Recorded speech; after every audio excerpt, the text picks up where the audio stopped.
melanjutkan pengajiannya? Sudah siap? Masih semangat?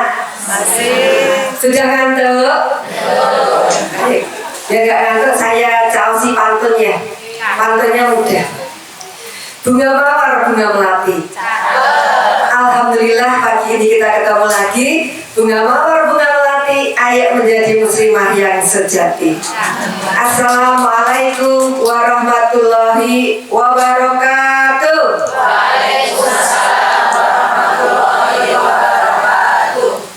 Bismillahirrahmanirrahim. Alhamdulillahilladzi arsala rasulahu bil huda wa dinil haqq liyudhhirahu 'ala dini kulli wa kafa billahi syahida. Asyhadu an la ilaha illallah wahdahu la syarika lah wa asyhadu anna Muhammadan abduhu wa rasuluh la nabiyya ba'dah. Allahumma sholli wa sallim wa barik ala Muhammad wa ala alihi wa sahbihi ajma'in. Allahumma inna nas'aluka ilman nafi'an wa rizqan thayyiban wa amalan mutaqabbalan. Amin ya rabbal alamin. Kados pundi pawartosipun Bunda-bunda sedaya? Alhamdulillah. Yang tidak tahu basa Jawa saya translate dalam bahasa Indonesia. Apa kabar Bunda-bunda semuanya? Alhamdulillah. Meskipun hari kecepit, pengajiannya tetap ramai ya Bu ya. Alhamdulillah atas izin Allah pada pagi hari ini kita diberikan nikmat untuk bertemu kembali dalam taman surga. Semoga kenikmatan ini tidak hanya berhenti di dunia, tetapi nanti insya Allah taman surga yang sesungguhnya kita akan rasakan bersama. Dan jangan lupa kalau salah satu di antara kita sudah masuk surga, ingat temannya ya Bu, panggil nama saya maka dihafalkan Bu. Yang kedua, salam dan sholawat tidak lupa kita junjungkan kepada panutan kita, junjungan kita, kekasihnya Allah Nabiullah Muhammad Sallallahu Alaihi Wasallam beserta kerabat beliau, sahabat beliau, dan orang-orang yang senantiasa menepati janji untuk mengikuti apapun yang beliau tuntunkan. Bunda-bunda semuanya, pagi ini kita mau ngaji apa judulnya? Ibu hebat hadapi fitnah akhir zaman. Emang sekarang betul akhir zaman? Betul? Kok tahu akhir zaman? Kalau akhir zaman itu berarti semakin ke hari akhir atau hari kiamat itu semakin dekat ya? Semakin dekat. Ada tanda-tandanya enggak? Apa tandanya?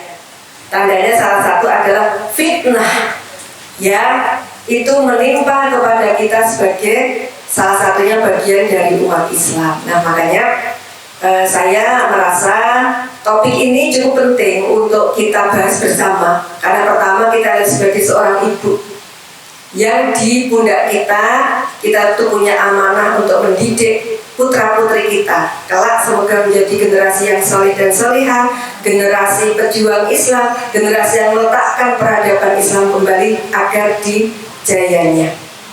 Kemudian insya Allah kita memahami bahwa kita sekarang berada di era akhir zaman. Dan salah satu tanda yang paling nampak di era akhir zaman itu adalah banyaknya fitnah. Lalu fitnah itu artinya apa? Apa Bu fitnah Bu? Kan sering ya kita dengar tuh ada peribahasa atau pepatah atau ungkapan, fitnah lebih kejam daripada pembunuhan. Nah ini maksudnya apa? Tapi fitnah yang mau kita bahas di sini itu tidak dalam konteks seperti itu. Karena kalau dalam konteks fitnah lebih kejam daripada pembunuhan itu kan biasanya seseorang menyampaikan sesuatu yang tidak sesuai dengan realitas atau faktanya, bohong kan seperti itu ya. Nah di sini terkait dengan apa yang harus kita lakukan sebagai ibu, pendidik putra putri, pendidik generasi, agar kita tidak hanya sekedar mengikuti ombak zaman kalau kata orang Jawa, tidak hanya sekedar mengikuti yang diagung-agungkan sebagai kemajuan, modernisasi, globalisasi, tetapi kita harus paham apa yang harus kita lakukan di tengah akhir zaman seperti ini. Nah kita akan mulai dengan definisi atau makna dari fitnah. Fitnah itu kalau dilihat dari sisi makna apapun, baik dari sisi makna bahasa maupun dari sisi makna syariat. Nah, jadi ini kalau kita menemukan satu istilah nih di dalam ajaran agama kita, kalau kita pengen tahu maknanya apa sih, definisinya apa, pengertiannya apa, itu biasanya akan dilihat dari dua makna. Yang pertama adalah makna bahasa, yang kedua makna syariat.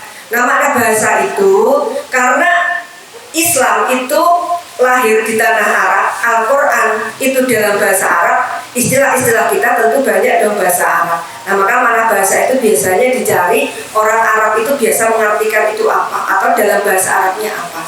Kemudian kalau makna syariat itu makna yang digali dari Al-Quran dan As-Sunnah. Nah, khusus untuk makna fitnah ini, baik dari sisi makna bahasa maupun dari sisi makna syariat itu berkumpul pada dua hal, yaitu artinya pertama ujian, kedua adalah cobaan.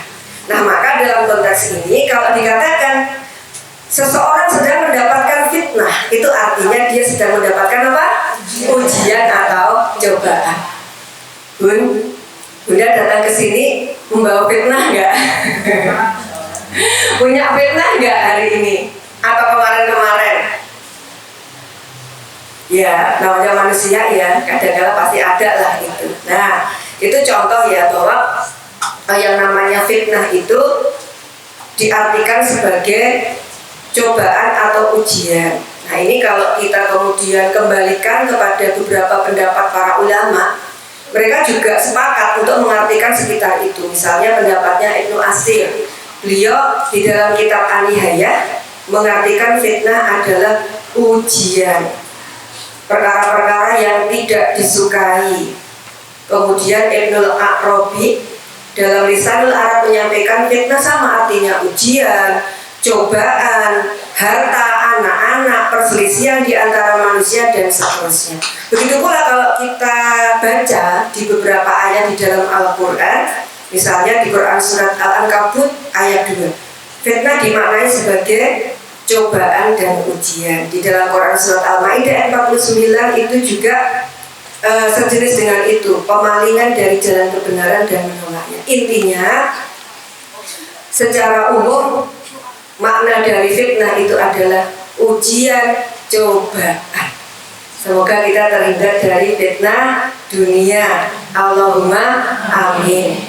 Nah, bunda-bunda yang dirahmati oleh Allah, sayangnya berbagai fitnah, suka nggak suka, mau dipungkiri atau enggak, itu nyatanya hadir di tengah kita. Hari ini umat Islam terlepas nggak dari berbagai fitnah atau ujian atau cobaan? Enggak, kita itu sekarang sebagai sesama umat itu banyak sekali fitnahnya. Dan ternyata fitnah atau cobaan yang melanda umat Islam hari ini sudah diprediksikan oleh Rasulullah SAW jauh-jauh hari. Ini Masya Allah, bukan berarti Rasulullah peramal ya Bu ya. Ibu-ibu pernah baca ramalan bintang nggak? Ibu-ibu bintangnya apa? Bintang lucu.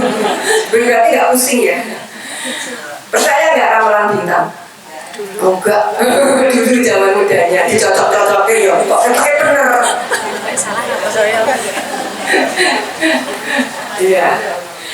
Nah, Rasulullah bukan seorang peramal, tetapi apa yang beliau sabdakan itu kan berasal dari wahyunya Allah. Dan Masya Allah, Rasulullah itu sudah jauh-jauh hari sebelumnya itu sudah memprediksikan kondisi umat Islam itu akan tertimpa apa saja, termasuk tertimpa fitnah seperti ini. Nah, maka kalau kita belajar tentang hadis itu salah satunya kita akan belajar tentang hadis-hadis akhir zaman. Nah, di situ banyak sekali periwayatan yang menggambarkan sabda beliau tentang kondisi-kondisi umat di masa mendatang, di masa depan. Nah, ada salah satu hadis akhir zaman dari Rasulullah itu, kata beliau begini, suatu saat nanti umat Islam itu ibarat makanan yang terhidang di meja makan, yang siap disantap oleh siapa saja. Kemudian para sahabat bertanya, apakah karena jumlah kita sedikit ya Rasulullah? Tidak, kata beliau. jumlah kalian itu banyak, tetapi kalian itu seperti buih di dalam lautan. Nah, para sahabat kan kepo ya, pengen tahu kok bisa kayak gitu, kenapa? Ya karena pada waktu itu Allah mencabut rasa takut di hati musuh-musuh kalian. Kemudian Allah menancapkan di hati kalian itu wahan. Sahabat bertanya, wahan itu apa Rasulullah? Hubbud dunia wa karahiyatul maut. Hubbud dunia itu cinta dunia, karahiyatul maut takut akan mati, takut kematian. Nah, inilah penyakit yang diderita oleh secara umum umat Islam yang sekarang. Betul nggak, Bu? Hari ini banyak kita dapati di antara kita menderita penyakit hati, penyakit pikir yang oleh Rasulullah disebut sebagai wahan, W-A-H-N. Nah, wahan itu dia terdiri dari dua penyakit. Yang pertama, terhadap dunia itu sangat cinta, senang banget. Buktinya apa? Sopo sih orang itu nggak senang sama harta ya, Bu? Ibu kalau ditanya, senang nggak Bu sama duit? Senang banget. Bu anak kecil, bocah tahun ya Bu ya, duit 1 saya ngerti Bu, ngerti. Piantun yang sudah sepuh simbah-simbah perso. Nah, itu karena kecenderungannya memang orang itu senang harta. Boleh nggak senang sama harta? Boleh, itu fitrah. Kalau nggak senang sama duit malah aneh, dia normal orang itu. Cuman kan yang tidak diboleh itu kalau cintanya sudah sangat-sangat berlebihan sampai serasa hidup ini hanya untuk mencari harta, kan begitu. Kemudian yang kedua, penyakit kita itu takut akan kematian, takut mati. Takut mati ya, ini beda banget. Kalau sahabat dulu itu diperintahkan oleh Rasulullah berjihad, berperang di jalan Allah, menghadapi musuh-musuhnya Allah, bersemangat. Mereka tidak takut untuk memberikan nyawanya sebagaimana pasukan Hamas, pasukan Brigade Al-Qassam di Palestina, atau warga Gaza yang mereka siap mati syahid.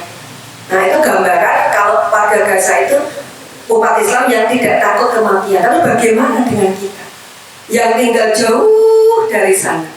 Nah, topik-topik tentang kematian aja seringkali kita hindari ya Bu, karena kita merasa takut, kita merasa nggak siap dan sebagainya. Nah, suka tidak suka, itulah yang sekarang sedang menimpa kita, bahwa umat Islam ini secara umum menderita penyakit wahan.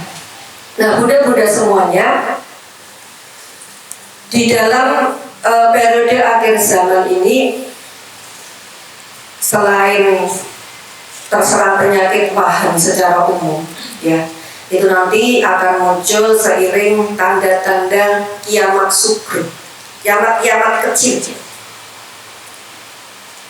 Sehingga nanti kalau itu terus terjadi sampai puncaknya, ya atas izin Allah, maka Allah kemudian menurunkan kiamat kubur, kiamat besar, kiamat yang sesungguhnya. Nah, tanda-tanda kiamat kecil yang bisa jadi sudah ada di sekitar kita. Nah, mari kita lihat ya. Tanda-tanda kiamat kecil itu diantaranya adalah munculnya huru-hara, banyaknya pembunuhan, tersebarnya kebodohan, zina dan riba dianggap biasa, merajalelanya khamr, riba, sedikitnya lelaki, banyaknya perempuan, betul, bermegah-megahan di dalam membangun masjid, sampai esensi masjid sebagai tempat ibadah dan tempat muamalah keumatan seringkali dilupakan, karena hari ini masjid banyak yang untuk tempat piknik. Sebenarnya tempat piknik juga tidak masalah, tetapi jangan sampai melupakan esensi masjid itu berdiri. Musik dan penyanyi merajalela, banyaknya pendusta, banyaknya perempuan berpakaian tetapi hakikatnya telanjang, orang hina mendapatkan kedudukan kehormatan, ramai orang soleh meninggal dunia. Dari beberapa hal yang saya sebutkan tadi, sudah terjadi nggak semuanya? Banyak pembunuhan, tersebarnya kebodohan, zina merajalela, nauzubillah min dzalik, khamr, riba dianggap sebagai sesuatu yang biasa. sedikitnya lelaki banyak perempuan, maka solusinya poligami. Kemudian banyak perempuan berpakaian tapi ada tanda dan sebagainya. Insya Allah tanda-tanda semacam ini sudah banyak hadir di sekitar kita. Nah, sehingga salah satu hal yang penting juga untuk kita mempelajari tentang hadis-hadis akhir zaman, karena di dalam hadis akhir zaman ini Rasulullah banyak memberikan gambaran, prediksi sesuai dengan tuntunan wahyu ilahi. Misalnya ada satu hadis akhir zaman itu kata Rasulullah di dalam hadis riwayat Hakim, akan tiba pada manusia itu tahun-tahun kebohongan, di mana pada waktu itu orang bohong dianggap jujur, orang jujur dianggap bohong, para pengkhianat itu dianggap amanah, orang yang amanah dianggap pengkhianat, dan ketika itu orang ruwaibidah berbicara. Tanya sahabat, siapa itu ruwaibidah ya Rasulullah? Ruwaibidah adalah orang bodoh yang diminta untuk mengurusi urusan umat. Ada nggak tanda-tanda ini kita dapatkan? Justru inilah tanda akhir zaman yang sangat menonjol, yaitu ketika yang benar itu disalahkan, yang salah dibenar-benarkan. Akhirnya hari ini kita hidup di antara keabu-abuan. Mana yang hitam, mana yang putih, itu kadang-kadang kita sulit untuk membedakan, karena yang ada adalah abu-abu. Merasa nggak? Nah, makanya ini pentingnya menjaga diri kita, keluarga kita, sekeliling kita, umat kita itu dari warna keabu-abuan. Karena kalau di dalam Islam yang hak itu harusnya jadi hak, yang batil ya batil. Maka sering ya ada doa, Allahumma arinal haqqo haqqo warzuqna tibaa wa arinal batila batila warzuqna tinaba. Ya Allah, tunjukkanlah kepada kami yang hak itu hak, yang batil itu batil. Karena inilah salah satu tanda-tanda akhir zaman. Ketika Rasulullah memprediksikan suatu saat nanti pada manusia tiba tahun-tahun kebohongan. Bukan tahunnya sendiri yang bohong, tetapi manusia yang tinggal pada masa itu yang suka bohong, ngapusi, suka belenjani. Nemu nggak orang yang kayak gini? Banyak siapa yang suka nongol di TV? Ya, tapi mudah-mudahan semuanya. Nah, jadi ini kondisi yang menimpa di sekitar kita. Dan Masya Allah ya, prediksi Rasulullah benar nggak? Apa yang disampaikan Muhammad saat itu ribuan tahun yang lalu berlaku nggak ke hari ini? Berlaku. Masya Allah ya, karena memang Rasulullah itu bersabda dengan tuntunan wahyu ilahi. Allah dengan kemahatauannya tahu dong apa yang akan terjadi masa lalu, masa sekarang, masa yang akan datang. Maka kalau mau selamat, sebenarnya kuncinya mudah ya Bu ya. Ya ikuti saja apa yang Allah ketahui, apa yang Rasul sampaikan, apa yang keduanya inginkan dalam hidup kita, selamat. Nah, mudah-mudahan semuanya ada sebuah hadis yang ini semakin menegaskan ke dalam diri kita bahwa kita itu memang sudah berada di periode akhir zaman. Ini sebuah hadis yang diriwayatkan oleh Imam Ahmad yang menggambarkan tentang bahwa umat Islam itu sepanjang hidupnya, sepanjang hidup umatnya itu ya, mereka hidup di dalam 5 masa kepemimpinan. Nah, di dalam hadis ini hadisnya sangat-sangat panjang. Artinya adalah kenabian atau nubuah itu ada di tengah kamu sekalian, yang ada atas kehendak Allah, kemudian Allah mengangkatnya apabila Dia berkehendak mengangkatnya. Kemudian akan ada khilafah ala minhajin nubuwah yang ada atas kehendak Allah, kemudian Allah mengangkatnya apabila Dia berkehendak mengangkat. Kemudian akan ada kekuasaan mulkan aldon yang ada atas kehendak Allah, kemudian Allah mengangkatnya apabila dia berkenan untuk mengangkatnya. Kemudian ada kekuasaan mulkan jabariyah dan selanjutnya. Kemudian akan ada khilafah alamin haji nubuwah. Terakhir hadis ini ditutup dengan summa sakata. Kemudian Rasulullah itu terdiam. Nah, diamnya Rasulullah ini menunjukkan bahwa ya begitulah umat itu akan berada di dalam 5 fase kepemimpinan. Nah, saya akan urutkan ya bunda-bunda semuanya ya. Fase kepemimpinan apa yang telah kita lewati sebagai umat, yang sedang kita rasakan hari ini dan kelak akan kita nikmati. Yang pertama, kalau di dalam hadis ini disebut dengan fase nubuwah. Nubuwah itu artinya kenabian. Fase ini berlangsung sejak Muhammad itu diangkat sebagai nabi dan rasulnya Allah. Yang dari situ beliau tugasnya adalah menyebarkan risalah Islam hingga wafatnya. Nah, sejak beliau diutus sebagai rasul hingga wafat itu umat Islam berada pada fase nubuwah. Ini masa yang luar biasa. Masa sebaik-baiknya manusia itu ada pada masa nubuwah. Kemudian setelah masa nubuwah ini diangkat oleh Allah atas izinnya, umat Islam masuk kepada fase yang kedua. Ya, kalau di dalam hadis ini disebut dengan istilah fase khilafah ala minhajin nubuwah. Khilafah itu adalah kalau di dalam bahasa fikih siasi. Fikih siasi itu fikih yang membahas tentang politik pemerintahan. Selama ini mungkin kita taunya fikih itu fikih toharo, fikih ibadah ya Bu. Nah, padahal semua hal kan diatur oleh Islam. Nah, ada salah satu itu fikih siasi. Nah, di situ kalau di makna yang namanya khilafah itu kepemimpinan atas umat Islam di seluruh dunia berdasarkan Islam, berdasarkan Al-Quran dan As-Sunnah. Nah, fase khilafah alamin haji nubuwah, khilafah yang berjalan atas jalan kenabian, yang mengikuti jejak Rasulullah di dalam memimpin umat Islam. Nah, itu khilafah alamin haji nubuwah.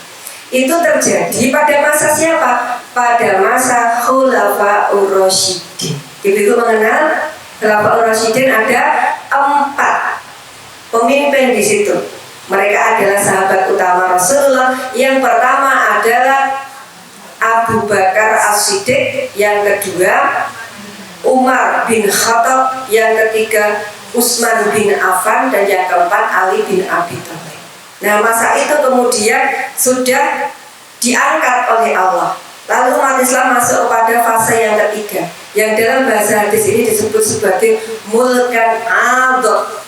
Diartikan sebagai kepemimpinan yang menggigit. Kenapa dikatakan sebagai adon atau menggigit? Karena di fase ini para pemimpinnya itu berupaya keras untuk terus menggigit Al-Quran dan As-Sunnah agar tidak terlepas dari fase ini.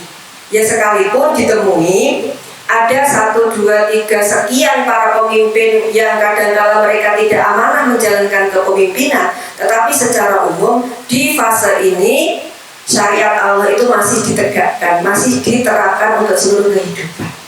Nah, kapan berlangsung fase mulkan adat? Fase ini berlaku sejak masa kekhilafahan Muawiyah atau Umayyah. Kemudian dilanjutkan masa khilafah Abbasiyah, dan yang terakhir pada masa khilafah Utsmaniyah di Turki tahun 1924. Nah, jadi kalau di masanya Khulafaur Rasyidin kan ada khilafah alamin haji nubuwah. Nah, itu dilanjutkan lagi di fase yang ketiga ini oleh 3 periode kekhilafahan. Nah, kalau ibu-ibu berkenan untuk baca-baca sejarah yang seperti ini banyak ada di kitab sejarah. Nah, atas izin Allah kemudian fase ketiga, apa namanya Bu? Fase ketiga mulkan adon itu diangkat oleh Allah. Bergantilah masuk kepada fase yang keempat, yang disebut di dalam hadis ini dengan istilah mulkan jabariyah. Apa itu mulkan jabariyah? Jabariyah itu zalim, diktator, kepemimpinan yang zalim atau kepemimpinan yang diktator. Nah, bedanya Kalau di dalam Mulkan Adon itu para pemimpinnya masih berusaha menggigit Al-Quran dan As-Sunnah agar tidak lepas. Tapi kalau sudah masuk Mulkan Jabariyah ini, para pemimpin, khususnya kalau kita lihat di negeri kaum muslimin ya, sekalipun dikatakan negeri Islam, negeri kaum muslimin yang penduduk mayoritasnya Islam banyak, kayak di Indonesia ini penduduk Islam berapa? 80-an% lebih, dulu sempat 90%, tapi karena keberhasilan kristenisasi, para orientalis, misionaris datang ke sini, akhirnya jumlah kaum muslimin secara prosentase kan menurun. Nah, bisa dikatakan kita itu negerinya kaum muslimin. Tapi benarkah yang terjadi di negeri kaum muslimin ini, hukum-hukum Allah betul-betul sudah ditegakkan, aturan Islam diterapkan dalam seluruh kehidupan? Belum. Sebagaimana Indonesia, hampir di seluruh negeri kaum muslimin kondisinya sama. Bahkan di negara Arab yang digadang-gadang sebagai orang mengatakan, lah itu negara Islam, lah itu kiblatnya kaum muslim dunia, hari ini justru nuansa keislamannya semakin luntur, pemimpinnya justru semakin jauh dari Islam. Putra mahkota Arab Saudi justru hari ini terkena virus kebarat-baratan, yang sampai meminta perempuan-perempuan Arab nggak pakai kerudung, nggak pakai jilbab, nggak apa-apa, yang sukanya pesta-pesta. Ketika Oktober tahun 2023 rudalnya Israel mampir, bukan mampir lagi, memang menyasar Palestina, penguasa Arab itu malah pesta Halloween. Ibu tahu Halloween nggak? Bacanya bener ya Bu? Halloween apa? Halloween kalau kayak gitulah Bu. Mereka pesta Halloween, konser musik dan lain sebagainya. Nah, sehingga itulah yang namanya fitnah. Dan insya Allah hari ini kita sudah sampai pada fase mana nih? Di antara tadi nubuah jelas enggak, khilafah alamin haji nubuah jelas enggak, Mulkan Adon sudah berakhir 1924. Sekarang kita gimana nih kira-kira? Ya di sini Bu, insya Allah umat Islam hari ini berada di fase keempat kepemimpinan, yaitu fase Mulkan Jabariyah, suatu fase yang paling berat. Kenapa paling berat? Karena ini adalah masa ketika umat Islam semakin jauh dari agamanya sendiri. Kenapa jauh? Ya karena ada upaya-upaya untuk menjauhkan umat itu jangan sampai dekat dengan agamanya. Bu, panjenengan pirsa enggak? Satu kunci kejayaan umat, satu kunci umat itu akan kembali menemukan kebahagiaan kesejahteraan ketika apa Bu? Ketika umat Islam itu bersatu dengan agamanya. Itu kunci. Nah yang kayak gini, musuh-musuh Islam, orang-orang kufar barat tahu dong, mereka lebih tahu Islam daripada kita Bu. Ibu-ibu mengenal ada, saya sebutkan tadi, orientalis, misionaris, itu orang-orang Nasrani yang tugasnya memang untuk mendalami Islam, mendalami Al-Quran, mencari titik-titik kelemahan, dan mereka senantiasa mengikuti apa yang terjadi di umat Islam. Dan mereka belajar dari kekalahan perang salib yang sudah berjalan berabad-abad. Ibu pernah mendengar nggak kisah perang salib? Nah di situ kan perang antara kaum muslimin dengan orang-orang barat berjalan berabad-abad. Kadang orang Islam menang, kadang kalah, dan berakhir dengan kemenangan kaum muslimin. Yang dari situ membuat orang-orang barat berpikir, kenapa ya umat Islam itu kalau disuruh berperang kok mereka semangat? Kenapa perangnya mereka berhasil? Nah dari situ kemudian mereka menemukan satu kunci tadi, bahwa keberhasilan umat Islam itu ketika umat bersatu dengan agamanya, umat dekat dengan agama, itu yang bikin mereka jaya. Maka formula yang mereka lakukan hingga hari ini agar bangsa-bangsa kufar barat itu terus berjaya terhadap umat Islam apa? Gimana caranya? Pokoknya umat Islam itu dipisahkan dari agamanya. Maka mereka mengajarkan ada sekularisme, liberalisme, kapitalisme, isme, yang itu turunannya ada hak asasi manusia, emansipasi, kesetaraan gender dan lain sebagainya. Kalau dulu mereka caranya dengan kasar keras, perang secara fisik. Kalau hari ini berlakunya masih di Israel atau Palestina, tapi perang yang banyak dilakukan mereka dalam rangka menjauhkan umat dengan apa? Ghazwul Fikr, perang secara pemikiran. Ini kita nggak sadar Bu kalau diperangi, betul? Kalau perang pemikiran yang diserang otak kita, apa senjata mereka untuk menyerang? HP, jaringan internet, media-media sosial, media-media online, media-media cetak dan sebagainya, teknologi informasi. Lalu pelurunya apa? Pelurunya adalah ajaran-ajaran mereka, pemikiran-pemikiran mereka, ide mereka. Maka tadi sudah saya sampaikan, digelontorkan tentang ide emansipasi, feminisme, kesetaraan gender. Itu salah satu adalah peluru yang mereka sarankan di otak kita. Berhasil nggak cara mereka? Berhasil banget. Berhasilnya adalah ketika kita diserang, ketika dimatikan daya otak kita, pikir kita, itu kita nggak ngerasa. Yang ada justru senang. Contoh, diperangi malah kegirangan itu ya kita Bu. Contoh Bu, kalau anak muda itu kan demennya apa Bu? Senangnya apa Bu? Musik, film. Padahal yang diserang ke generasi Islam kita, nah ini kita sudah mulai masuk pada bahasan kita ya Bu. Hari ini perang pemikiran itu yang paling banyak diserang itu adalah generasi muslim. Mereka paham betul dong, anak-anak remaja itu adalah aset generasi masa depan kita. Yang kalau mereka dimatikan daya pikirnya, yang mereka terus menjejali otak-otak anak-anak kita dengan ajaran-ajaran mereka, ajaran kebebasan, ajaran kesenangan, hedonisme, pragmatisme.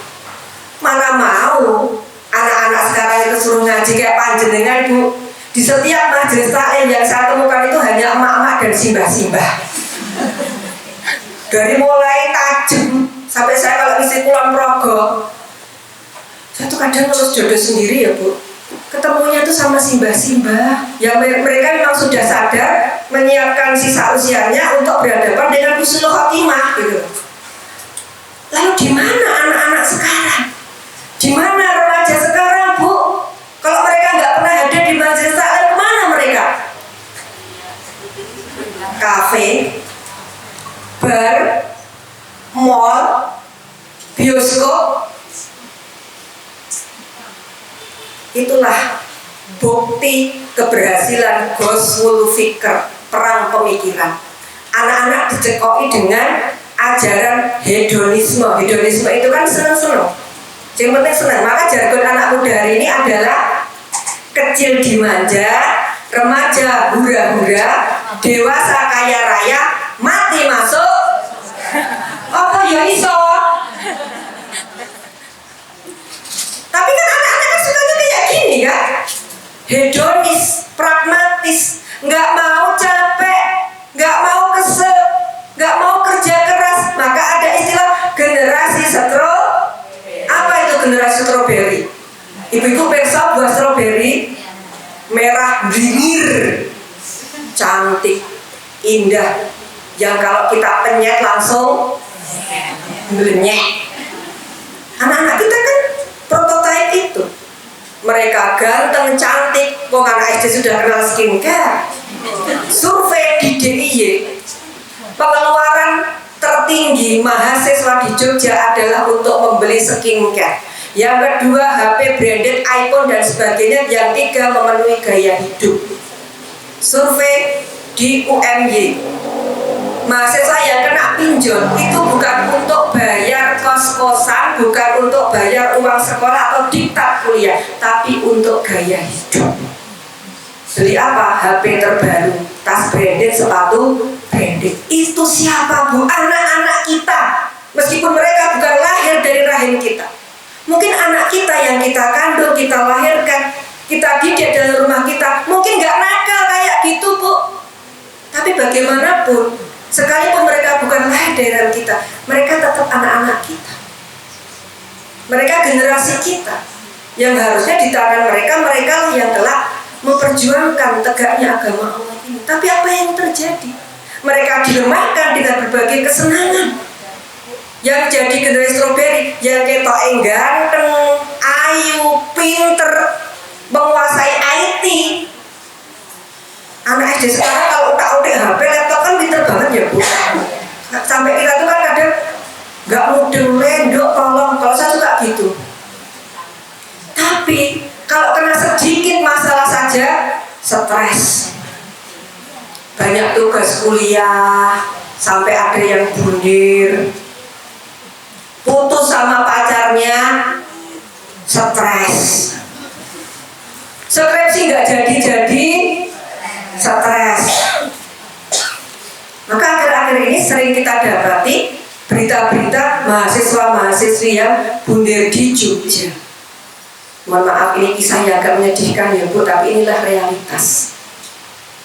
Ada yang gantung diri di kos-kosan, ada yang terjun bebas dari lantai 4 asrama mahasiswinya, ada yang terjun dari jembatan flyover Jombor tapi nggak sampai mati. Terus bunuh diri mati sisa. Nauzubillah min dzalik. Ada juga nggak cuma ibu-ibu, nggak cuma mbak-mbak, mama juga ada Bu. Di jalan Wates itu terjun jembatan penyeberangan itu, ya nggak mati, memang belum aja ya. Nauzubillah min dzalik, summa nauzubillah min dzalik ya Bu. Ini keberhasilan kufar barat di dalam melancarkan ghazwul fikr, perang pemikiran yang diserang otak. Tapi ketika diserang itu rasanya malah senang. Nah, dicekoki dengan film, dengan hiburan. Ada 3F formula mereka untuk menyerang terutama anak muda. Enggak cuma 3F, 4F.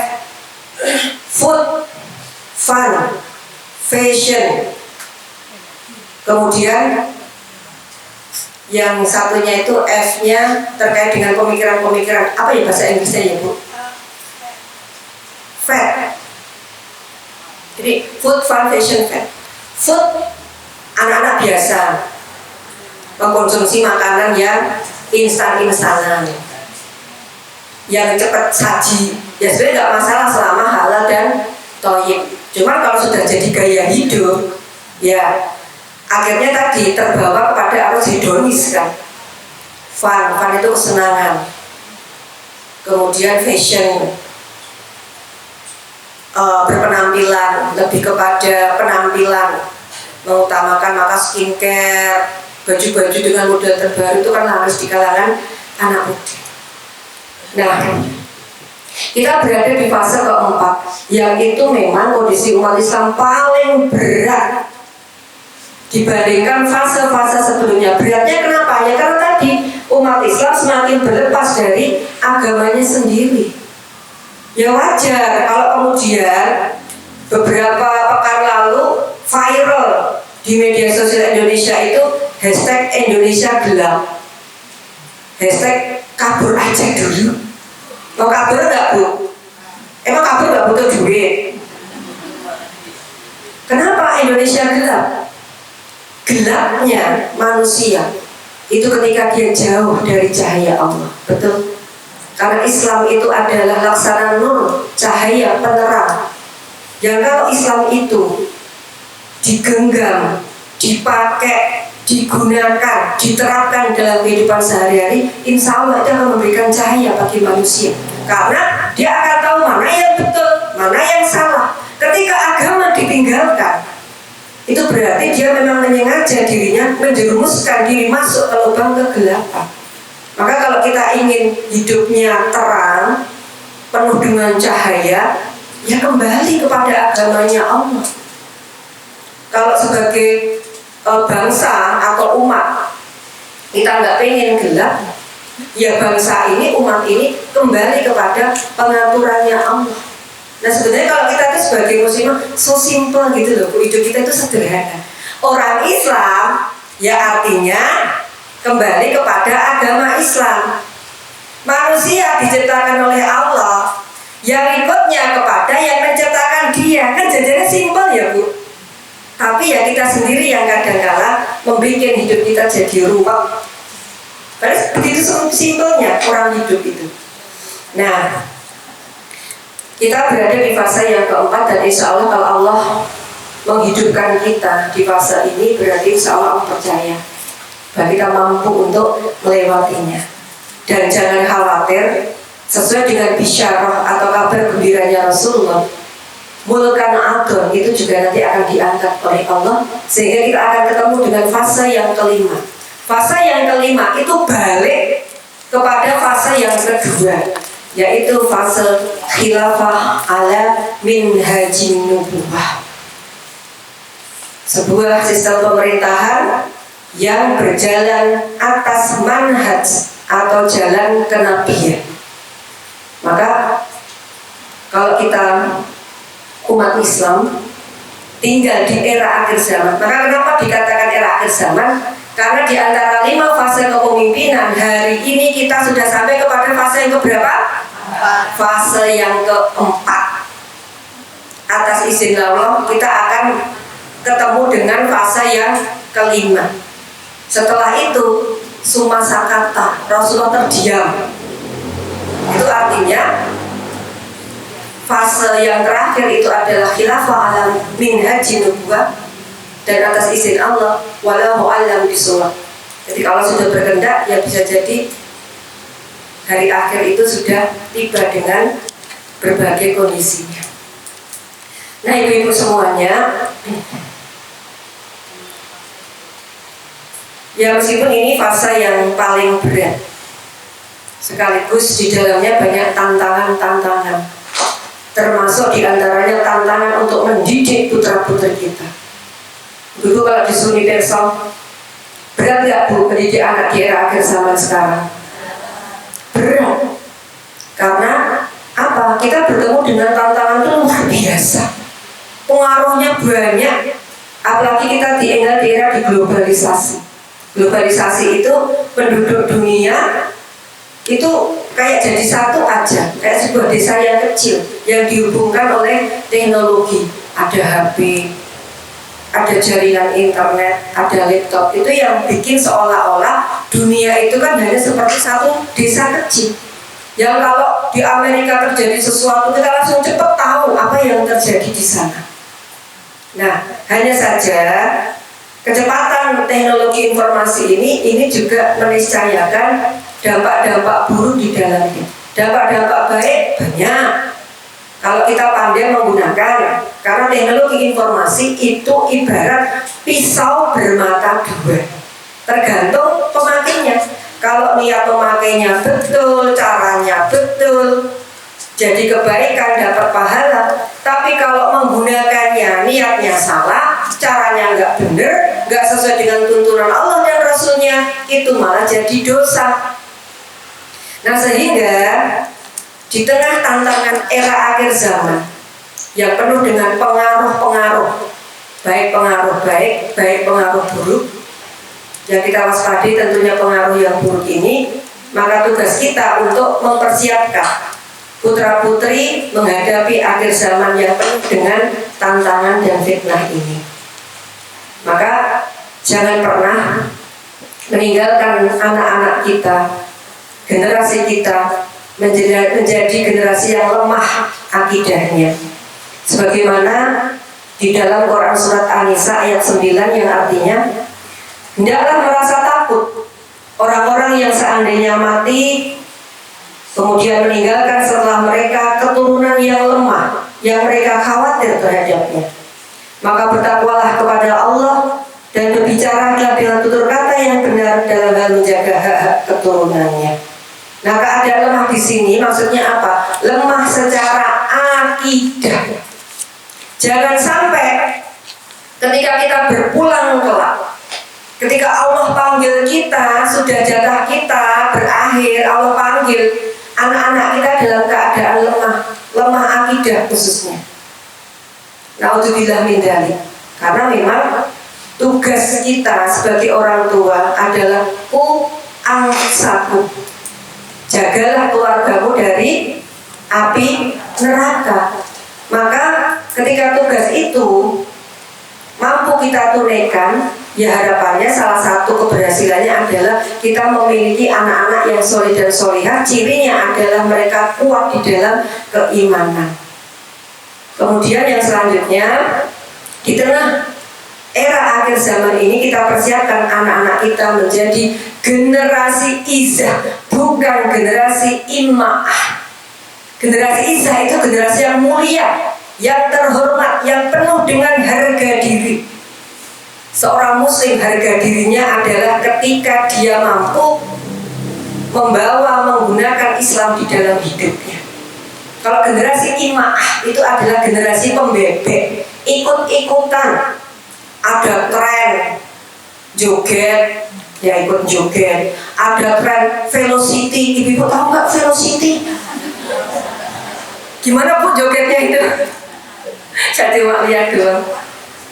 Tren velocity, ikut itu, lagi tren apa, ikut itu, lagi tren apa, ikut itu, lagi viral ini diikuti.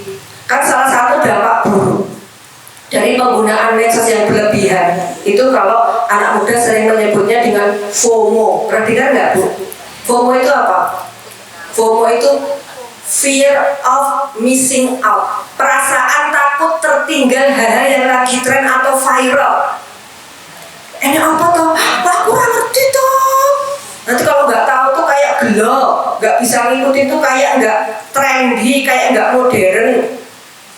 Ya contoh FOMO itu seringkali akan memicu konsumerisme, membeli sesuatu secara berlebihan tidak melihat manfaatnya. Ibu-ibu tahu nggak? Beberapa bulan yang lalu itu kan viral boneka Labubu. Ibu beli nggak? Ya. Putrinya minta nggak? Ya. Wah, gede ya. Boneka Labubu itu kan monster cilik ya Bu, monster kecil yang lucu gitu kan. Nah, setelah dipakai oleh penyanyi Lisa Blackpink, kalau Blackpink tahu nggak? Tahu. Terus Labubu ngerti, Blackpink ngerti, gitu. Itu viral loh Bu. Kalau sekedar tahu kan nggak apa-apa ya Bu, kan juga cuma sekedar tahu loh. Nah, setelah boneka Labubu itu dipakai Lisa Blackpink jadi gantungan kuncinya, habis itu kan viral Bu. Akhirnya anak-anak muda itu rela beli, antri dari pagi sore malam direwangi Gembrobios. Mending Gembrobios ngisi pengajian ya Bu, tapi Gembrobios antri Labubu yang harga satu boneka itu bisa mencapai jutaan. Ibu-ibu, 1 juta mending buat beli apa?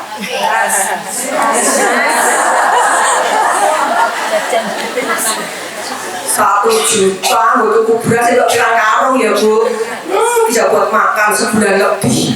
Nah, itu FOMO, takut kalau nggak beli Labubu nanti dibilang nggak tren, nggak ngikutin viral, akhirnya jadi konsumtif. Itu contoh bagaimana anak-anak sekarang mudah sekali mengikuti sesuatu yang disebut sebagai viral atau itu namanya generasi ima'ah, generasi pembebek, generasi yang latah.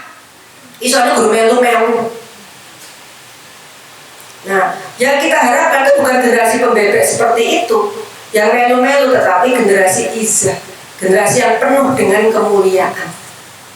Generasi yang mulia adalah generasi yang mempunyai kepribadian Islam. Karena kemuliaannya orang Islam itu ya ketika dia kembali kepada Islam, ketika dia mengikuti ajaran agamanya, itu jadi mulia. Jadi sebagaimana ada hadis dari Rasulullah, hadis riwayat Tirmizi, janganlah salah satu di antara kamu berima'ah, yang jika orang lain baik maka kamu jadi baik, jika mereka jelek kamu juga ikut jelek, tetapi hendaknya engkau konsisten terhadap keputusan dirimu. Jika orang-orang baik engkau juga baik, dan jika mereka jelek hendaklah engkau menjauhi keburukan mereka. Jadi kalau di dalam agama kita ya hendaknya kita itu menjadi orang yang konsisten. Mau orang lain baik buruk kita tetap jadi baik. Nah hendaknya anak-anak juga diarahkan ke situ. Nah mudah-mudahan semuanya sudah saya dereng. Sudah capek belum? Ngantuk? Mau selonjoran? Oh sudah. sudah dari tadi ya, saya ikut selanjutnya. Baik, satu poin terakhir ya Bun. Alhamdulillah terakhir. Satu poin terakhir yang ingin saya sampaikan, yang ingin saya bagi dengan panjenengan semua adalah kiat mendidik generasi di akhir zaman. Meskipun satu poin, tapi isinya ternyata banyak ya. Setidaknya ada 7 poin yang ingin saya sampaikan, yang saya bagikan. Pertama, bagaimana kiat mendidik generasi putra-putri kita di era akhir zaman ini agar mereka tidak menjadi pelaku kemaksiatan, termasuk korban kemaksiatan itu sendiri. Karena tanda-tanda yang paling mengemuka dari era akhir zaman adalah banyaknya kemaksiatan yang orang itu semakin tidak punya malu untuk menampilkan. Betul? Anak-anak pacaran, sing gandengan, sing apa di tempat umum itu kayak udah biasa aja ya Bu. Dan pola perilaku kemaksiatan anak-anak sekarang itu kan semakin muda gak Bu usianya. Nauzubillah min dzalik. Ibu-ibu baca gak ya? Kemarin saya sampai sesek dewe Bu kalau saya tuh ya sama usianya sama. Baca itu gak Bu berita yang di Selogowimo Wonogiri, seorang ibu buka HP anak esok karena putrinya yang kelas 6 SD itu ternyata sudah berpacaran dengan laki-laki usia 45 tahun. Bapaknya koncone tetangga kampung. Dan yang bikin ibunya tambah sok apa Bu, si anak sudah berhubungan intim 7 kali. Setiap berhubungan intim dikasih duit sama diapusi, nanti kamu gak akan hamil. Tak bayangin, yang wis ping 7 berarti anaknya menikmati, berarti ya Bu. Karena kalau dia punya pemahaman agama kan wis merasa berdosa banget yang kayak gitu, dia ngomong tenang toh. Nauzubillah min dzalik. Anak saya dilarang ya kelas 6 SD Bu. Tak salah anak saya Bu. Ya Allah Dok, kayak sausiamu Dok, wis rusak. Nah, sampai mikir orang tuanya di mana ya kalau anaknya belayang kayak gitu. Ibunya lagi ngapain ya? Kok bisa sampai ketatalan? Kalau misalnya saya pakai, mohon maaf ke saya ya Bu, kan kita tahu ya anak kita ya paling yo dia sekolah dari jam sekian sampai sekian, nanti pulang. Kalaupun dia main sama teman sekolah kan dipastikan kemana. Biasanya saya kirim kakaknya untuk mendampingi sampai sekian di rumahnya ini. Insya Allah kita kan tahu ya Bu. Nah ini sampai 7 kali loh Bu. Nah kan pada saat umum itu 45 tahun, atau saat bapak ya. Saat bapak ya Bu. Ya Allah Bu. Itu baru satu aja. Kalau nggak mau stres jangan banyak baca kayak gini. Nah kayak gini tuh kan banyak banget dan nggak nalar gitu loh Bu.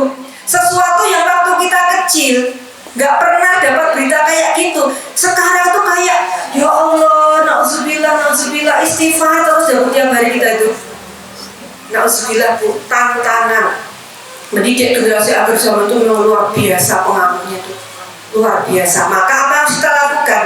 Poin yang pertama, ini kunci adalah menanamkan iman atau tauhid. Kayak klise. Tapi ya memang ini kuncinya.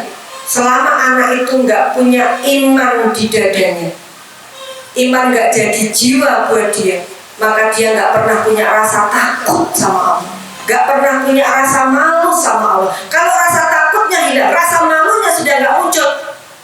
Terserah kamu mau bikin kemaksiatan apa aja, terserah kamu mau jadi apa aja kan gitu. Kalau nggak punya rasa takut, nggak punya malu sama Allah, dia mau melakukan apa aja kan bisa, ya kan? Ya kayak sampai berhubungan 7 kali lebih ini kan punya rasa takut nggak sama Allah? Nggak punya. Punya rasa malu nggak punya. Apa bedanya dengan binatang? Bahkan kata Allah, kala an'am balhum azon. Seperti binatang melata, bahkan lebih buruk daripada binatang orang-orang yang seperti ini. Karena apa? Mereka punya mata, tapi untuk tidak membaca ayatnya Allah. Mereka punya telinga, tapi nggak pernah buat mendengar ayat-ayatnya Allah dikumandangkan. Mereka punya mulut, tapi nggak pernah untuk menyebut nama Tuhannya. Maka jadilah mereka sama dengan binatang, bahkan lebih daripada itu. Nauzubillah min dzalik semua itu. Maka tanamkan iman. Iman itu kunci Bu. Iman itu adalah bicara bahwa anak itu paham bahwa Allah itu ada. Allah yang menciptakan dia, alam semesta dan kehidupan, sekaligus Allah yang memberikan aturan hidup buat dia, yang membuat dia tahu tujuan hidup itu memang untuk beribadah kepada Allah Subhanahu wa Ta'ala. Kalau anak itu iman sudah jadi jiwanya, lega bu, mau anak itu kemanapun kita melepasnya dengan tenang, karena anak sudah bisa menjaga dirinya atas izin Allah. Tapi selama imannya masih naik turun kayak roller coaster, sok iman sok enggak, ya kita akan merasa khawatir terus, apalagi dengan pengaruh kayak gini. Bahkan andai kita sudah mendidik secara benar agama anak di rumah, ketika suatu saat dia keluar dari rumah, kemudian dia kembali lagi masuk ke rumah kita, apakah ada jaminan bahwa iman takwanya itu sama persis kualitasnya sebagaimana dia keluarnya? Ada jaminannya? Siapa yang bisa menjamin? Nggak ada. Karena bisa jadi ada kesenjangan antara suasana rumah dengan suasana di luar rumah. Ada kesenjangan antara pola didik kita dengan pola didik di luar. Mereka hidup kan bertemu dengan siapa saja bu, temannya dari berbagai latar belakang. Apalagi kalau jaringan temannya luas, nggak cuma teman sekolah, teman les, teman geng, teman hobi ini itu, teman nongkrong dan lain sebagainya. Kalau nggak punya iman, berat bu. Maka iman itu adalah modal di dada, modal di fikir, yang membuat anak tetap ingat siapa Tuhannya, siapa yang ngatur hidup dia. Yang kalau dia mau bermaksiat, yuk lide, yuk emah, ngapa wedi karo siapa? Gusti Allah. Paling diketawain sama temennya, di Gusti Allah udah renek kok. Kok wedi? Iman, bahasa iman, dia percaya apa yang tidak dia lihat, itulah iman. Ya, jadi kita harus memperkuat anak kita. Ya akhirnya memang resiko anak yang teguh di akhir zaman ini, jadi kemudian dia diketawain bu sama temennya. Sok-sokan ini, sok islami, sok fanatik, radikal kok ini. Bu rasa tenanan, sing agama sing biasa-biasa wae. Dan beragama biasa itu kadang saya bingung, beragama biasa itu seperti apa? Kalau tuntunannya ya beragama itu ya sesuai dengan tuntunannya Allah. Ya biasanya dari muslimah itu ya sesuai dengan tuntunan Allah kan begitu. Jadi iman ya bu, itu senantiasa ditanamkan sampai muncul rasa takut, rasa malu kalau dia tidak bermaksiat. Kemudian yang kedua, modelnya anak bisa kuat di era akhir zaman adalah menguatkan emosional bonding antara orang tua dan anak. Emosional bonding itu ikatan emosi, ikatan yang semakin lama semakin hilang di antara keluarga-keluarga kita. Karena hari ini orang tua dan anak sama-sama sibuknya, sama-sama suka scroll HP-an, sama-sama jarang ngomong meskipun sama-sama ketemu dalam satu rumah. Sehingga ibarat rumah itu kayak terminal untuk tempat singgah, setelah itu entah kemana. Nah itu pola kehidupan orang modern kan semakin ke situ. Nah padahal ikatan emosi antara orang tua dan anak itu sangat penting untuk mendasari karakter anak juga. Contoh misalnya kayak tadi ya, yang idenya kok mau gak mau, kasihan ibuku, nanti kalau aku lihat ibuku pasti sedih. Nah kenapa?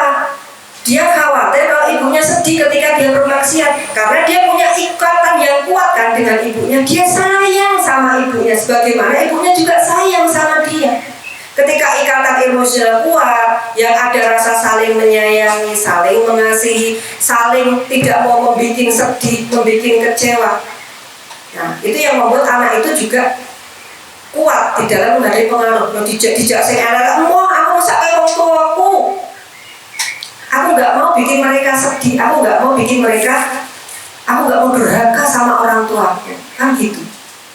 Kalau anak itu kuat ikatan emosinya dengan orang tua, dan kekuatan bonding ini bisa dirajut antara orang tua dengan anak ketika ya semakin banyak aktivitas bersama, saling ngobrol, komunikasi, interaktif, dialog terbuka, bisa curhat-curhatan. Maka kalau anak kita senang curhat sama orang tua, itu malah kita bersyukur ya Bu, alhamdulillah. Dengan curhat itu kita jadi tahu masalahnya apa yang sedang dia rasakan, pikirkan. Kesempatan orang tua memberikan nasihat.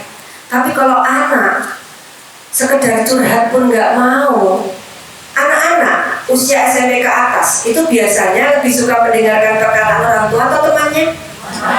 Temannya, ibu tuh gak modern, gak kayak temanku tuh loh Bu. Kok temanku mah enak, diajak ngomong apa sih? Ya kalau ibu tahu cuma dapur.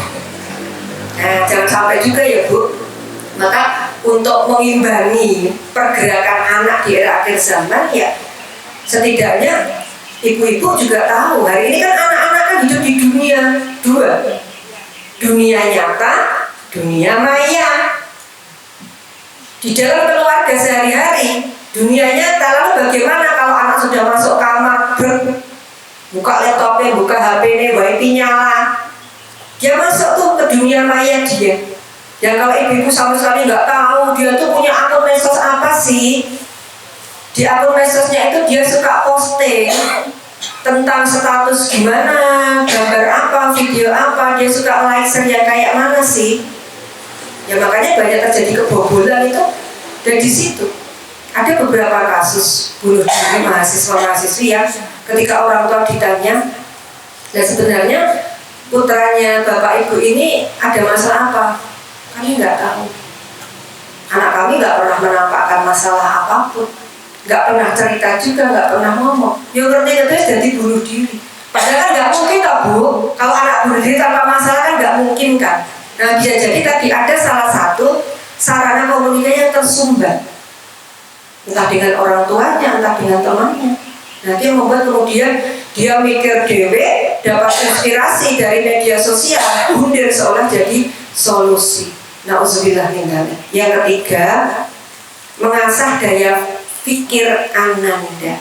Karena era akhir zaman itu diwarnai dengan ghazwul fikr, perang pemikiran. Ketika musuh-musuh Islam itu menembakkan rudal-rudal peluru pemikirannya ke otak-otak anak kita. Kalau anak kita nggak punya pemahaman Islam sebagai modelnya, sebagai filternya, nanti dia kan nggak bisa bedain apapun yang datang di medianya dikira benar, padahal konten-konten di media sosial itu kan ada juga yang hoax itu kan palsu, nggak benar. Kemudian nggak semuanya itu benar, ada yang salah juga. Nggak semuanya itu baik, ada yang buruk juga. Nggak semuanya itu bermanfaat. Banyak sekali justru konten-konten sampah yang tidak ada manfaatnya, anfaedah, joget-jogetan, ya Bu, velocity, terus apa lagi tuh Bu? Terus yang apa itu Bu yang jogetan saat desa, joget kabeh, terus dapat saweran online itu Bu, saweran aja online Bu, sehari dapat ratusan ribu itu. Saat desa joget kabeh, lali nyawa, lali kerja. Itu siapa namanya ya pemerakasannya? Nah, anak kan kayak gitu. Coba kalau ditanya anak-anak sekarang cita-citanya apa? Cita-citanya apa? YouTuber. Kayak Atta yang sebulan bisa miliaran. Nah, itu yang diinginkan. Maka daya pikir Ananda diasah. Untuk mengasahnya yang paling utama adalah bekali daya pikirnya dengan pemahaman Islam. Karena ini menjadi modal bagi dia untuk menghadapi pengaruh-pengaruh di luar, sehingga dia bisa membedakan mana yang benar, mana yang enggak, mana yang salah, mana yang enggak, yang membuat dia bisa bersikap sesuai dengan tuntunan Allah dan Rasulnya. Termasuk kalau menghadapi media sosial, dia akan tahu, oh ini hoax, ini anfaedah, ini buruk, nggak usah diikuti. Sehingga tontonan itu tidak jadi tuntunan. Hari ini tontonan kan jadi tuntunan. Kenapa? Daya pikir anak nggak pernah diasah sama orang tuanya, nggak pernah diajak untuk diskusi, ngobrol tentang apa yang terjadi dalam kehidupan masing-masing, apa yang terjadi di sekitarnya. Nggak pernah diperlihatkan peta dunia, ada ghazwul fikri, yang membuat kita harus hati-hati. Nduk le, pengaruh sekarang tuh kayak gini. Taunya hidup itu ya senang-senang doang.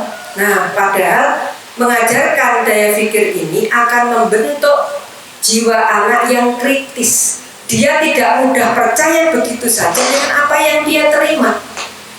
Dia mudah untuk tabayun, cross check dulu benar atau enggak.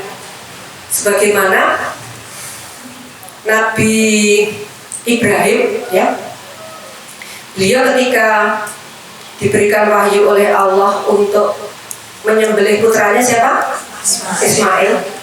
Itu kan beliau tanya kepada Ismail, wahai Ismail, aku diperintahkan Allah untuk menyembelihmu. Lalu bagaimana dengan kamu? Jawab Ismail, lakukan ayah. Gak langsung Ismail, aku diperintahkan sembelih, tak sembelih. Anak diajak dialog, membuka ruang untuk berpikir, diajak untuk ngasih masukan, saran. Baiknya gimana, enaknya gimana menurut kamu? Indikasi kalau anak mati daya pikirnya adalah, pertama, sulit atau tidak bisa memutuskan suatu hal. Kalau ditanya terserah ibu aja. Yang kedua, sulit atau tidak bisa mendeskripsikan sesuatu. Kalau ditanya misalnya, ya gitu deh, ngapa sih tanya-tanya? Hati-hati dibalik kata terserah anak. Tidak selamanya kata terserah itu menunjukkan anak kita itu nurut kepada orang tuanya begitu saja. Tetapi bisa jadi di situ ada potensi malas mikir, potensi untuk sulit memutuskan sesuatu. Kalau sejak kecil malas mikir dan sulit memutuskan sesuatu, itu kan akan berpengaruh kepada masa depan dia. Padahal hendaknya generasi Islam tadi kan, apalagi kalau laki-laki dia generasi pemimpin ya Bu, yang dia harus mampu membuat keputusan tertentu, yang daya pikirnya itu harus selalu diasah sehingga dia bisa memberikan pendapat-pendapatnya, sikap-sikapnya. Bahkan kalau Rasulullah itu mengikuti jejak beliau, ya menjadi orang yang mampu untuk menyampaikan Islam ke seluruh dunia. Nah, kadang-kadang kita itu kan kalau anak udah mau maaf apa, terserah mah enak ya, terserah. Nah, padahal bisa jadi kalau dia terserah terus itu malah justru kita harus hati-hati Bu, ada apa dengan anak ini? Itu ya. Yang keempat, jangan merampas fase egosentris Ananda. Fase egosentris itu di usia sekitar 3-7 tahun. Balita. Fase egosentris itu ketika anak dalam masa egonya. Kalau orang Jawa ngendikaken keratu-ratuan. Apa-apa keinginannya kudu dipenuhi misalnya. Atau misalnya gini, kan seiring proses pembelajaran memahami orang lain, orang tua kan seringkali mengajarkan untuk sharing, berbagi ya. Ya baik-baik aja mengajarkan untuk berbagi. Tetapi ini tetap harus diperhatikan ciri tumbuh kembangnya.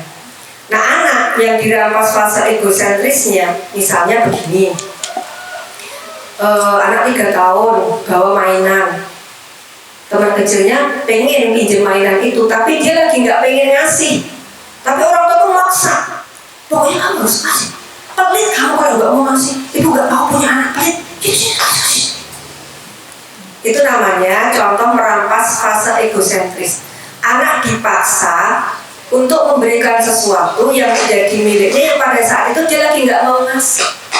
Nah, kalau pola misalnya perampasan egosentris berjalan terus-menerus, anak akan kehilangan fase ini. Akibat kemudian adalah di masa dewasa atau remajanya nanti, anak akan mudah mengikuti kemauan temennya. Biar wes aku pengen kowe wae, aku ngikut kamu aja. Kalau dia punya apa nih, mudah memberi atau mudah ngasih pada orang tuanya, sehingga ego dalam konotasi positif itu seringkali tetap harus diadakan agar apa? Egoistis bermakna positif itu menjadi mudah, menjadi pribadi yang kokoh, nggak mudah terpengaruh. Nah, cuman kitanya aja yang pintar untuk mengkondisikan. Ada saat ditoke wae anak itu dengan prinsip dia, atau ada saat kita arahkan. Yang kelima, anak itu seringkali tergantung kepada temannya. Tidak cuma anak sebenarnya, kita pun manusia dewasa juga seperti itu. Kata Rasulullah, kalau kamu ingin tahu seseorang, maka lihat kepada siapa dia bergaul. Kalau kata Rasulullah bergaulnya dengan penjual minyak wangi, meskipun kamu nggak pernah beli sama dia, kamu nggak pernah dikasih sama dia, tapi suatu saat wanginya itu akan nempel ke kamu. Demikian pula kamu berteman dengan pandai besi, meskipun kamu nggak dikasih pandai besinya, itu tetap akan kecipratan bau angusnya. Ya, teman itu penting, maka carikan komunitas yang solih kepada ananda. Yang keenam, teladan. Bagaimana mungkin kita bercita-cita mempunyai anak yang solih dan solihah kalau orang tuanya tidak berproses mensolihkahkan diri sendiri. Kita pengen anak kita qurrata ayun, tapi kitanya sendiri enggan memproses diri kita menjadi qurrata ayun juga. Nah, maka seiring kita memberi pelajaran kepada anak, orang tua juga tidak pernah berhenti untuk belajar. Nah, sehingga nikmatnya semuanya belajar, memperbaiki diri. Karena kata Rasulullah, ya, hari ini harus lebih baik daripada hari yang kemarin. Kalau hari ini sama saja dengan hari yang kemarin, kata Allah, celaka orang yang seperti ini. Yang terakhir, seluruh ikhtiar terbaik kita, setidaknya 1-6 tadi, ya bunda-bunda, kita iringi dengan memohon kepada Allah. Jadi kalau saya sebut 1-6 itu sebagai ikhtiar bumi, nah kita sinergikan dengan ikhtiar langit, minta sama Allah agar Allah senantiasa memberikan perlindungan kepada putra-putri kita dimanapun mereka berada, dan semoga kita semuanya, mak-mak, kaum ibu ini juga mendapatkan kekuatan di dalam membersamai mereka menjadi generasi yang qurrata ayun.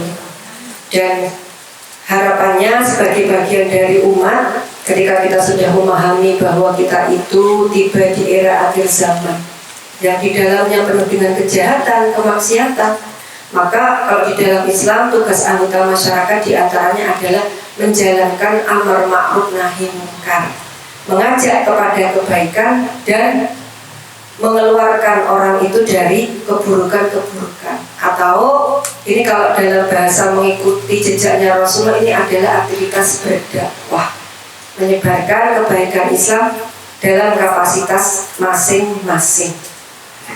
Demikian bunda-bunda yang bisa kawula aturaken, yang bisa saya sampaikan.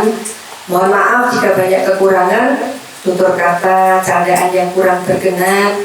Jazakumullah khairan katsiran, semoga menjadi ilmu yang bermanfaat.